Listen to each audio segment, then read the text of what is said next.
mezuak, goizak gaur.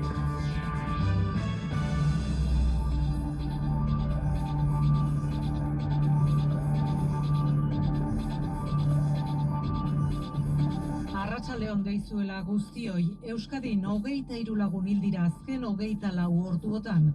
Guztira 120 jada koronavirusaren krisia hasi zenetik. 2421 dira kutsatutakoak, zainketa berezien unitateetan 92 persona daude. Datu baikorra ere bai, 283 direla jada sendatzea lortu dutenak. Nafarroako datuak une batetik bestera emango ditu Foru Gobernuak. Estatuko datuei dagokienez jada 33.000 gora dira zenbatutako kutsatuak, atzo baino 4.500 gehiago da hori. Hildakoak 462 gehiago, guztira ia 2.200, erdiak baino gehiago Madrilen. Eta kutsatuta egon daitezkenen artean Carmen Calvo presidente ordea arnasbidetako infekzioa du eta ingresatu egin dute, froga egin diote, ikusi behar positibo ematen duen ala ez. Datorrenari begira Euskal Osasun Sarea berrantolatzen ari dira, zainketa berezien unitateak behar bezala hornitzea da ezinbesteko urratsetako bat. Kontingentzia plana eginda dagoela aurreratu du Josu Erkoreka Jaurlaritzaren bozeramaleak Euskal Telebistan. Zainketa berezien unitateek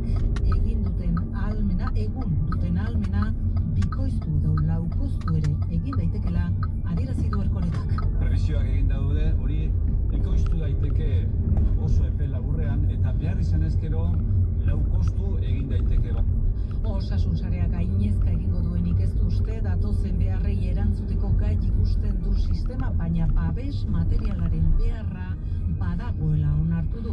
Bada, ekimen asko sortu dira han-hemenka, azken orduotan, pribatuak eta publikoak beharrezkoak diren maskarillak, batak eta bestelakoak ekoizteko, baita arnasgailuak ere, baina guztiek behar dute galbaetik pasa, ziurrak direla bermatzeko. Ricardo Bueno, Euskadiko Teknologia Zentroen elkarteko zuzendaria da, Isabel Iturriotz, Nafarroako erizainen elkarteko kidea, biak ere urren ez urren. Arnasgailuen kontuan borondate onenarekin jendeari da, prototiporen bat ere lortu da, baina produktuaren zertifikazio bat behar dute segurtasun mesera izateko, eta hori oraindik ez da hori. Egiten ari gara, baina osasun saila jarriko du behar dugun eredua. Danok berdin egiteko eta benetan ziur lan egiteko. Alertapeko 9. eguna dugu gaurkoa, 2. astelen lan eguna. Eta eztabaidetako bat, Ramon Sánchez beharrezko balitz, enpresen ekoizpena eteteko prest ote dagoen gobernua, Espainiako gobernuak dio, Fernando Grande Marlaska barne ministroak hori beharrezkoa balitz, baietz prest dagoela gobernua horretarako. Que sean precisas, esperemos que no, en un futuro próximo, adoptar otras, no habrá ningún problema en adoptarlas. Euskadiko industria geldituko balitz berriro martxan jartzea oso zaila izango litzatekeela eta ondorio ekonomiko eta sozial larriak izango lituzkeela ohartarazi du Iñaki Garzinuño Bizkaiko enpresaburuen presidenteak. Lab sindikatuak aldizio, adituen gomendioak oso argiak direla eta funtsezkoak ez diren jarduera denak eten behar direla. Eta oraintxe bertan, duela gutxi, Fernando Simon Larrialdi Zentroko zuzendariak ere hitz egin du gai honen inguruan, jarduerari eustea komentatu du. Bestelakoan, estatuaren fiskaltza nagusiak bateratu egin ditu, banatuta edo dibortziatuta dauden gurasoen bisita erregimen irizpidea. Alarma dekretuaren salbuespen gisa eta biltzeguneak itxita daudenez, aitaren edo amaren urruntze agindua indarrean dagoenean, beste persona bat adostu beharko dute seme-alaba etxe batetik bestera eramateko. Baldintza berberak arautuko ditu bisitak, adin txikikoaren interesari eta osasunari lehentasuna. Eta etxera itzuli nahi eta ezin duten 300.000 europarren kasuan itzulera nola antolatu aztertuko dute Europako atzerri ministroek hasi berria duten bileran. Oraindik 200 Euskal Herritar daude egoera horretan. Xabier Jaular pasaitarra da horietako bat. Euskadi Irratian azaldu digunez, Indian dago hotel batean etxera ekarriko duen hegaldian noiz irtengo den baieztatu ezinik. Batzu juntzean, karboida taxi hartu hemen, zatik delia marrokota dago, da gara jutea, eta bueno, eskereko momentuan egon dira gantzatzen diala bazkinak. Oraindik ez, gutxoiten gaude, ziurtatzen duten hegazkin bat.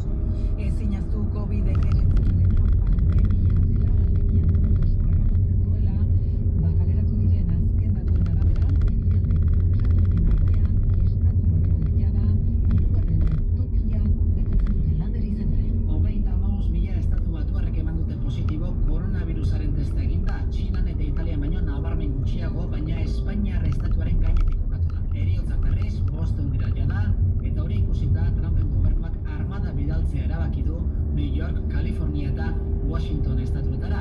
Italian arratsaldean jakingo dugu atzoko biktimen beherakada joera baten hasiera den ala ez. Iranen hildakoak gora 1800 gaur-gaurkoz Nazio Batuen erakundeak mundu mailako diru-funtsa sortzea erabaki du garapen bidean diren herrialdei laguntzeko. Koronavirusarekin lotuta baita ere kulturako lerroburua, Euskadiko filmategia bere funtsak internet bidez zabaltzen ari baita 71 pelikula dira. Guztira, Jon López Barrena Euskadiko filmategiko artxibo sailaren arduraduna da. Gure web orrian, filmotekabaska.com eta funtsak sailean, hor zilikatzen ditugu, hainbat film, 1910ko hamarkatik hasita, 1980ko hamarka. Ez dugu alare aipatu gabe utzi nahi, bertsolaritza Luzia Goñibertso egile nafarra hil zela atzo, 91 urte zituela kultur lehioan zabalago aipatuko dugu albistea. Eta kiroletan Arritxu Iribar hartu alda erabaki bat joko olimpikoei buruz, arratsaldean. Arratsaldean, uztailaren 24ean hastekoak ziren olinpiar jokoak atzeratu egingo dira, baina noiz izango diren hilabete barru jakingo dugu. Aukera ezberdina daude, udazkenera atzeratu, datorren urtera atzeratu, edo hemendik 2 urtera jokatzeko utzi. Futbolean, Espainiako Federazioak lehiaketak egoera normaldu arte atzeratu ditu. Errugbian klubek beren aldetik ligak bertan bera uzteak ezinegona piztu du Espainiako Federazioan. Onartezina jo du federazioak ohorezko mailako klubek beren kabuz erabakia hartu izana. Zegama Izkorri oraindik ez da bertan bera gelditu, baina antolakuntza ezkorda maiatzaren 24ean du data. Bertan bera geldituko balitz datorren urteran atzeratuko litzateke. 100.000 uztailean zen jokatzekoa, baina jada hauek erabaki dute proba datorren urtera uztea. Eta remontean Galarretako frontoi pribatua denez, banaka entrenatzeko modu egiten ari dira pilotaria. Eguraldiaren berri ere jaso nahi dugu, Maialen Martí Jauskalmet, arratsaldeon zuri ere. Arratsaldeon, ondorengo orduetan euria egiteko aukera handituz joango da. Baliteke zaparra trumoitzoren bat botatzea arratsaldean, batez ere Nafarroan, baina bihar bertan egoerak hoberako bidea hartuko du. Oro har giroa eguzkitsua izango da eta temperatura igo egingo da berriro. Beroenak 20 gradura hurbilduko dira kostaldean eta barnealdean apur bat beherago geldituko dira 16-17 graduren bueltan. Bihar ere arratsaldean bero deiak agertu daitezke eta zaparra trumoitzuren bat bota dezake, aukera handiagoz Nafarroan. Beraz, oro har bihar giro eguzkitsua eta epela. Hori bai, arratsaldean ekaitzak jo dezake. Errepidetan Marijo de Ograzias berriri bai? Bai, Biriatuko mugan kamioi jarak dagoeneko 7 kilometro hartzen ditu 8 autobidean Frantziara norabidean, eta bestetik Bueñesen, Sodupe eta Artxube auzoen bitartean tren batek auto bat harrapatu du 12:20 aldera. Uneotan gidari ateratzeko lanetan ari dira suhaltzaileak, gainerakoan arazorik ez errepideetan. Horixe beraz errepidetako informazioa, ordu bata eta 8 minutu dira teknika eta errealizazioan Mikel Retegi eta Iora Urdangarin, has gaitezen. Goiza gaur, Pilar Goya. Ez dakigu aste honetan puntu gorenera iritsiko garen, nolanahi ere beste zer baino lehen aipatu ditzagun zein diren gaurko datuak. Euskadin 23 lagun dira azken 24 ordutan, guztira 120 dira jada koronavirusaren krisia hasi zenetik, datu pozgarria 293 pertsona sendatu direla. Zainketa berezien unitateari begira berriz, aipatu behar dugu 92 pertsona daudela, esan bezala zainketa berezien unitatean. Ane, Zuazu Bizkar, konta iguzu, arratsaldeon. Arratsaldeon, esan bezala, azken 24 orduotan koronavirusa zuten 23 pertsona hil dira Euskal Autonomia Erkidegoan, guztira gaur arte 120 dira hildakoak. Oraindik larrialdi eta salbuespen egoera iraultzeko asko falta dela azaldu du Nekane Murga osasun sailburuak. Gaur ere, datuak larriak dira, eta gure adituen arabera, hurrengo egunetan ere egoera ez da hobetuko.